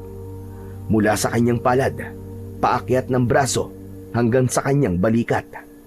Umiinit din ng umiinit ang kanyang balat. Biglang napaatras si Bibong at napasigaw. Pre! Aray! Ang init! Ang init talaga! Pre! Tanggalin mo na yan, pre! May mali dyan! Hindi yan normal!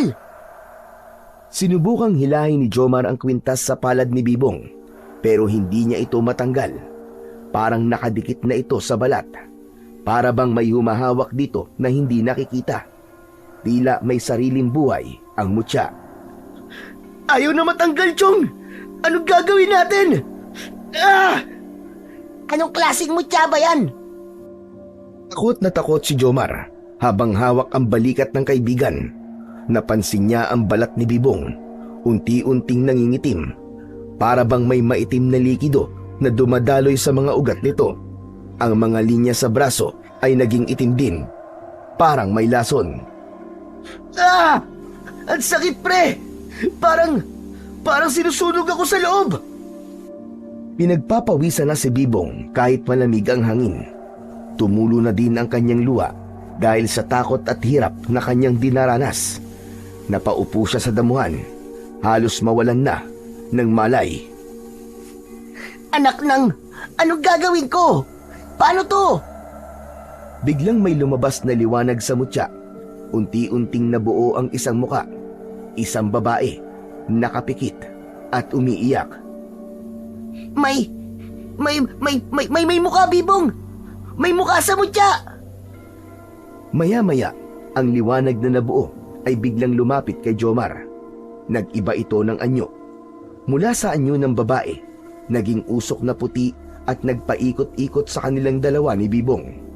Ilang saglit pa, mabilis itong tumapat sa dibdib ni Bibong. Hindi! Huwag ako! Pumasok ang usok sa katawan niya. Nang isay ang katawan ni Bibong, tumirik ang kanyang mga mata. Habang nangyayari ito, mula sa di kalayuan, ay narinig ni Jomar ang huni ng mga uwak. 1, 2, hanggang 5, hanggang sa hindi na niya mabilang. Hindi niya nakitang lumitaw ang mga ito at nagsiliparan palapit sa kanila. Tumigil ang pangingisay ni Bibong. Ramdam niya ang labis na panghihina. Hindi niya na alam kung gaano katagal siyang nakaupo sa damuhan. Nasa kamay pa rin niya ang mutya. At sa kabila ng sakit na nararamdaman niya, naisip niya pa rin ang kanyang lolo. Naalala niya ang sinabi nito sa kanya. Ang bawat paghawak ng mutya ay may kapalit. Kung hindi mo kayang panindigan ang kapalit, huwag mong piliting maging bayani. Ngayon ay lubos na naiintindihan na niya ang ibig sabihin nito. Nakita niya si Jomar na nasa tabi niya. Tulala, tila biglang huminto ang lahat. Natahimik ang paligid. Tumigil sa paggalaw ang mutya. Ang usok ay biglang naglaho. Ngunit sa pag-alis ng usok, may naiwan sa balat ni Bibong isang kakaibang marka. Hugis mata ng pusa. Maliit pero napakalinaw. Parang inukit mismo sa kanyang laman. At sa bawat pagpintig ng kanyang pulso, ang marka ay bahagyang kumikislap-kislap. Tila may iisa silang buhay. Napalingon si Jomar sa kanya. Nakita nito ang marka at bahagyang umatras. Halata ang takot at pagkalito sa mukha niya. Ano yan, pre? Ano ba talaga nangyayari? Hindi ko rin alam. Wala akong ideya kung para saan to. Mas lalo nadagdagan ang kanilang katanungan nang biglang nalusaw ang mutya sa palad ni Bibong. Biglang kumidlat at kumulog ng malakas. Kasabay ng kulog, biglang umalingasaw ang amoy ng nabubulok na laman. Ang mga uwak na lumilipad sa itaas nila, bumaba sa harap nila. Iba na ang kanilang anyo. Parang tao, pero baluktot ang mga katawan. Mapupula ang mga mata at may kuko na mahaba at matalas. Matatalim din ang kanilang mga ngipin at may mahaba at malapad din silang mga dila. Pre, anak ng tokwa! Mga aswang! Anong gagawin natin? Hindi ko rin alam, pre. Wala na akong mutya. Kaya, takbo na! Ngunit hindi sila nakatakbo. Parehas silang nahawakan ng mga aswang. Bitiwan niyo ako! Bitiwan niyo ako! Anong gagawin natin, pre? Ayoko pang mamatay! Wala na tayong pagpipilian! Kailangan nating lumaban, Chong! Papalapit na ang ilang halimaw. Ang ilan ay gumagapang sa lupa. Ang iba naman ay naglalakad ng baluktot at pasuray-suray. Pero lahat sila mukhang gutom na gutom. Sa isang iglap, sumugod ang isang aswang, mabilis at walang babala. Mabilis na hinampas ni Jomar ng tubo ang nakahawak sa kanyang aswang. Nabitiwan siya ng halimaw. Pre, sa likod mo! Sige, banatan mo! Yan! Sige pa! Sa ulo! Tirahin mo! Teka, sandali lang, time first! Pre, anak ng puro kautos eh! Tulungan mo ako, ang dami nito! Hindi ako makawala sa hayop na to eh! Dali! Banatan mo na! Isang mabilis na hampas sa ulo ang pinatama ni Jomar sa aswang na may hawak kay Bibong. Nabali ang leeg ng aswang at tumilapon ito sa lupa. Galit na galit ang kasamahan nitong mga aswang. Yari tayo dito, pre! Anong gagawin natin sa mga aswang na yan? Eh di banatan natin lahat, pre! Mamatay na ako, mamatay! Nagkatinginan sila saglit. Parehong pagod, parehong takot, pero parehong buo ang loob. Pumwesto ang dalawa paharap sa mga kalaban nilang aswang. Hindi na nila mabilang kung ilan pa ang kanilang kalaban. Muli, mahigpit na hinawakan ni Jomar ang tubo at itinaas sa ere, habang si Bibong naman ay naghahanap ng kahit na anong bagay na pwede niyang gamitin para maipagtanggol ang kanyang sarili. Pre, wala nang atrasan to. Laban na! Ngunit hindi sumagot si Bibong. Tumangulang ito at sabay silang sumugod. Nagsimula na ulit ang kanilang laban. Si Jomar, pinaghahampas niya ang mga sumasalubong na aswang. Samantala si Bibong, naghagis ng mga bato, sanga at nagsisisigaw ng kung ano-ano para lituhin ang mga aswang. Sa bawat pagsigaw niya, kahit papano'y napapatalon ng ilan sa mga kalaban. Pero alam nilang hindi sapat yon. Hindi sapat ang lakas nila para sa napakaraming kalaban. Nasusugatan nila ang mga halimaw, pero kapalit nun, nakakatanggap din sila ng mga galos, kagat at kalmot. Sa gitna ng gulo, biglang may kakaibang nangyari. Ang marka sa kamay ni Bibong ay biglang nagliwanag. Napalingon naman si Jomar. Parehas silang nagulat. Hala pre, ano nangyayari sa'yo? Bago pa makasagot si Bibong, ay lumitaw na ang anino ng isang malaking pusa. Isang dambuhalang puting pusa. Galit na galit ang itsura nito. Nakaamba ang pangil at nanlilisik ang mga mata. Gumalaw si Bibong, kasabay ng paggalaw ng pusa sa likod niya. Tumakbo siya papalapit sa isang aswang at sinuntok niya ito sa muka. Sa isang iglap, sumabog ang aswang at nagkapira-piraso. Natulala si Jomar sa kanyang nakita. Ngunit hindi nagtagal ang kanyang pagkamanga dahil sinugod siya ng dalawang aswang. Bigla siyang nakaramdam na parang may puwersang dumaloy sa katawan niya. Ramdam niya ang pagbabago ng kanyang lakas. Napatingin siya sa pusa na nasa likod ng kanyang kaibigan. Naramdaman niya ang enerhiya ng pusang anino ay hindi lang kay Bibong. Dumadaloy din ito sa kanya. Naging mas mabilis ang kanyang kilos. Nakatama siya ng isang solidong hampas sa ulo ng isang aswang. Halos gumulong ito sa lupa bago tuluyang namatay. Samantala si Bibong naman ay nakarinig ng isang tinig. Parang may bumubulong sa kanyang tenga. Sinasabi nitong gamitin niya ang liwanag. Napakurap siya. Biglang nag-iba ang kanyang paningin. Naging mas malinaw ang lahat. Sa katawan ng bawat aswang, nakita niyang may mga suot silang parang mga kwintas. Hindi ordinaryong kwintas ang mga yon. Ang bawat piraso ay may nakasabit na mutya. Kulay abo, parang pinaghalong bato at buto, at animoy buhay na kumikislap sa ilalim ng kadiliman. Hindi basta aksesorya ang mga yon. Alam niya, nararamdaman niya, na yon ang nagpapalakas sa mga kalaban. Yun ang dahilan kung bakit matitibay at mababangis ang mga aswang na kanilang kaharap. Pre, yung mga kwintas nila, may mutya din sila. Doon galing ang lakas nila. Oh, anong gagawin natin?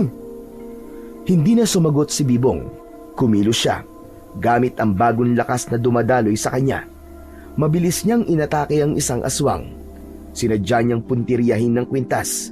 Sa isang galaw ng kamay, tinamaan niya ang mutya gamit ang isang bato. Nabasag ang kwintas. Kasabay nun, nagsisisigaw sa sakit ang aswang. Nagliyab ang katawan at naging abo pagkalipas lamang ng ilang segundo. O ano, Chong? Nakita mo yon? Sa kwintas, Chong! Basagin natin ang mga kwintas!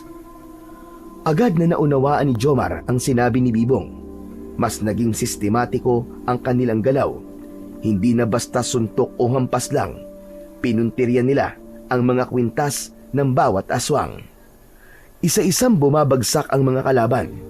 Isa-isang nagiging alikabok ang dating malalakas at nakakatakot na nilalang. Hanggang sa huli, wala nang natirang halimaw. Ang paligid ay napuno na lamang ng usok, alikabok at amoy na sunog na laman. Tumayo si Bibong at Jomar. Humarap silang dalawa sa dambuhalang pusa. Dahan-dahang kumilos ang pusa at mas lumapit pa sa kanilang dalawa. Maingat ang galaw nito at mabagal. Tumigil ito. Halos 3 dangkal na lamang ang layo mula sa kanila. Yumuko ito na parang nagpapakita ng respeto. Ang buntot nito ay dahan-dahang pumalo sa lupa. Naramdaman ng dalawa na para itong nagpapaalam sa kanila. biglang lumiwanag ulit ang marka sa braso ni Bibong. Tapos ay may mainit na hangin na tila yumakap sa kanya. Tumingin ang dambuhalang pusa kay Bibong, tapos kay Jomar. Tahimik lang, pero parang may sinasabi ang kanyang mga mata. Nakangiti ito sa kanilang dalawa. Maya-maya pa ay unti-unti itong naging usok.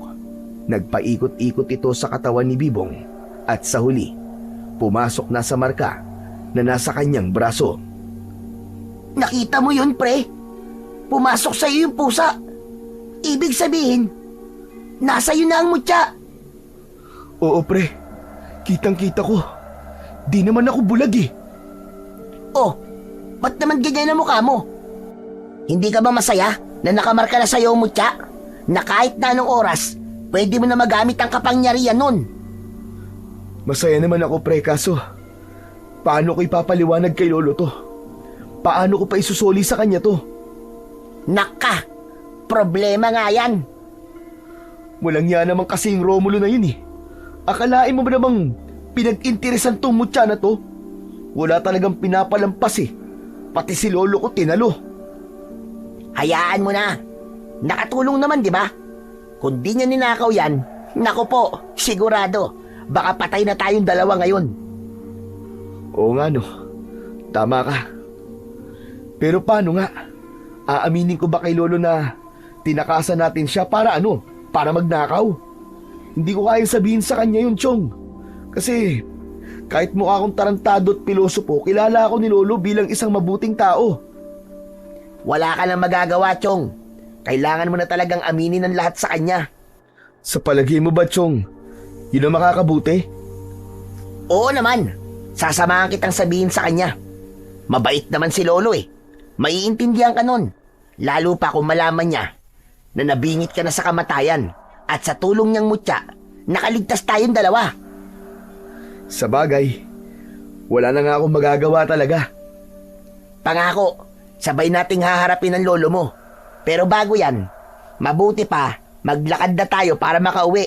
Baka mamaya, may dumating na namang mga pangit na aswang at mapalaban na naman tayo. Ayoko na, Chong. Pagod na ako. Nagsimulang maglakad ang dalawa. Maya-maya ay may narinig silang paparating na ingay ng tricycle. Umalingaw-ngaw ang tunog ng makina sa katahimikan ng gabi. Uy, may tricycle. Sana hindi resback ng mga aswang yan. Kasi kung oo, Diyos ko po, tatakbo na talaga ako. Sadali lang, Chong, wag ka maingay. Parang kilala kong tunog ng tricycle na yun ah.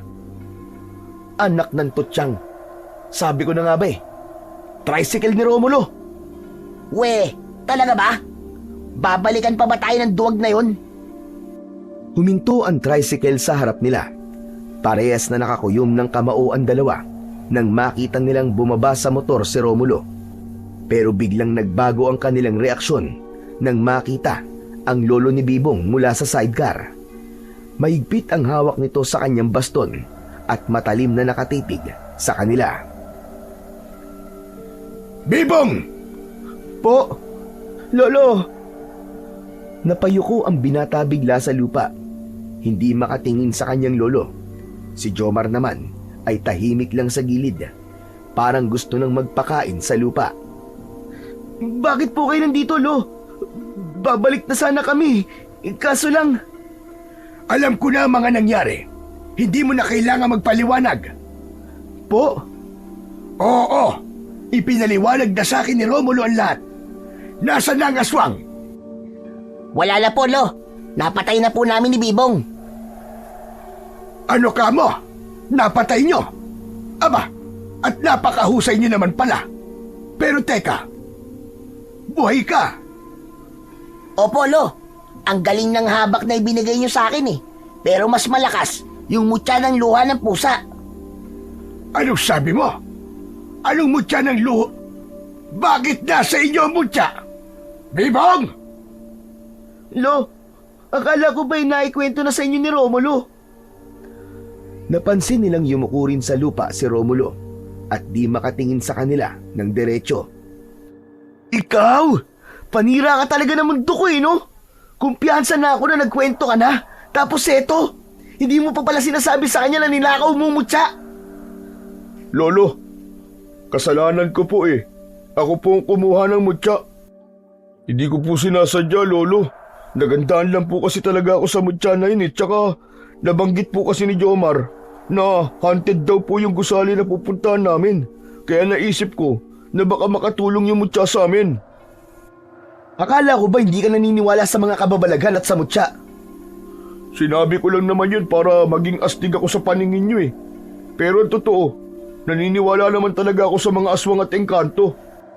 Gusto ko lang magbida at magkaroon ng malaking silbi sa lakad natin. Silbi? At akala mo napakalaki ng naging tulong mo sa amin ni Jomar? Iniwan mo kaya kami? Pre, tama na, tama na. Kalma lang. Anong kalma sinasabi mo? Naiirita ako sa pagmumukha ng traidor na to eh. Hayaan mo ako. Susuntukin ko lang yan maski isang beses. Tama na, pre, tama na. Patawarin niyo na ako. Natakot ako eh, nataranta. Saka ako na lang naisip na sunduin si Lolo para mailigtas kayo. Eh wala naman akong kakayahan na kalabanin yung aswang eh. Si Lolo mo, kaya niya kasi may mutya siya, di ba? Kaya niyang makipagsagupaan sa matandang aswang na yun. Matandang aswang? At sa palagay mo, matandang aswang lang yung nakalaban namin? Sandamakmak na aswang, pre. Kakatapos nga lang namin makipaglaban eh. Marami kayong nakasagupang aswang. Nasaan sila? Wala na po. Tinunaw na po sila ng mutya. Nasaan ang mutya? Lo, ang totoo eh. Ibalik mo na sa akin ang mutya. Sino nagbigay sa'yo ng paintulot para gamitin yon? Hindi ikaw ang nagmamayari niyan. Hindi ikaw ang pinagkalooban. Alam mo kung gaano kasela ng kapangyarihan ng mutya. Isang maling paggamit lang, maaaring isumpa ka niyan. Hindi ba't sinabi ko na to sa noon? Lo, ang totoo po, hindi ko na po maisusoli sa inyo eh. Ano ka mo? Abay, bakit hindi? Wala na po ang mutya, Lo. Natunaw po. Tapos, pumasok po sa loob ng katawan ko. Ito po, nag-iwan pa nga po ng palatandaan. Anong pumasok sa'yo? Diyos ko! Ibig sabihin, Hindi ko naman po ginusto, Lo eh. Napatitig siya sa braso ng kanyang apo at saka napahinga ng malalim. Tumahimik siya saglit at saka napakamot sa kanyang batok. ang lakas ng enerhiyang nanggagaling dito, apo. Kung sumalib sa'yo ang mutya, ibig sabihin, nakipag-isa na sa'yo ang mutya. Ikaw ang pinili nito. Biglang nagsalubong ang kanilang mga tingin. Tahimik lang si Jomar at Romulo na nakikinig, tila nakikiramdam at matamang nakikinig sa pag-uusap ng maglolo. Kung ganon, ay wala na pala akong magagawa. Kapag pinili ka ng mutya, wala nang sino man ang pwedeng tumutol. Pero apo, sinasabi ko sa'yo, malaking responsibilidad ang nasa iyong kamay. Sana magamit mo ang mutya na yan sa mabuti. At sana magampanan mo ang mga tungkulin mo bilang isang bagong antingero. Ano po, Lo? Antingero na po siya ngayon? Oo, maski naman ikaw, antingero ka rin, hindi ba? Di ba't nakaligtas ka sa tiyak na kamatayan at nagamit mo ng mahusay ang iyong habak? Ibig sabihin nun, nakikiisa na sa inyo ang inyong mga mutya at anting-anting. Teka, ba't sila lang? Eh ako, paano naman ako? Anong ganap ko dito? Ano pa, edi driver, paandarin mo na tong tricycle mo at ihatid mo na kami sa bahay. Teka, hindi pa pwede yun. Lo, bakit ako? Bakit wala akong mutya? Marami ka pang kailangan ipaliwanag sa akin, Romulo. Hindi ka pa absuelto sa ginawa mo dito sa dalawa mong kaibigan. Kailangan mo munang pagbayaran ang mga naging pagkukulang mo. Sorry na nga sa inyong dalawa. Di na mauulit, promise. Tumingin si Bibong kay Jomar, ngunit parehas pa ring hindi sila umiimik. Alam ko naman na sablay talaga yung ginawa ko eh. Pero kasi natakot lang talaga ako eh. Kinapos ako sa tapang para harapin ang aswang na yun. Pasensya na talaga mga tiyong. Sige na nga. Sa bagay, maski naman tinakbuhan mo kami, may nagawa ka namang mabuti sa amin. Kung hindi mo kinuha ang mutya ni Lolo, baka wala na kami ni Bibong ngayon. Pero heto kami ngayon, buhay pa. Kaya may chance na patawarin ka namin. Ano sa tingin mo, Bibong? Oo na. Pero Chong, sana wag na mauulit ha. O siya, sige na. Sumakay na kayo sa tricycle at umuwi na tayo. Ngayong maayos na kayo, simulan nyo na rin mag-usap kung paano kayo maaabsuelto sa akin at kung paano nyo ipapaliwanag ang mga kalokohang ginagawa nyo. Nagkatinginan ang tatlo matapos marinig ang mga sinabing yun ni Lolo Oyo. Halos sabay-sabay silang napangiti. Sumakay na sila sa tricycle at sinimulan ng paandarin ito ni Romulo. Halos mag-uumaga na nang dumating sila sa bahay at dun nga, nagsimula ng sermonan sila ni Lolo Oyo. Mga aral sa buhay na kanilang dapat na mapakinggan para hindi sila magtuloy-tuloy sa kanilang mga ginagawang masama. Marami silang napulot na aral, kaya naman ang bawat isa ay nangako na hindi nauulit at susubuking ituwid ang lahat ng kanilang mga pagkakamali. Pagkalipas ng 2 taon, tuluyan nang graduate ang tatlo sa kolehiyo. Lahat sila ay nagsumikap sa pag-aaral.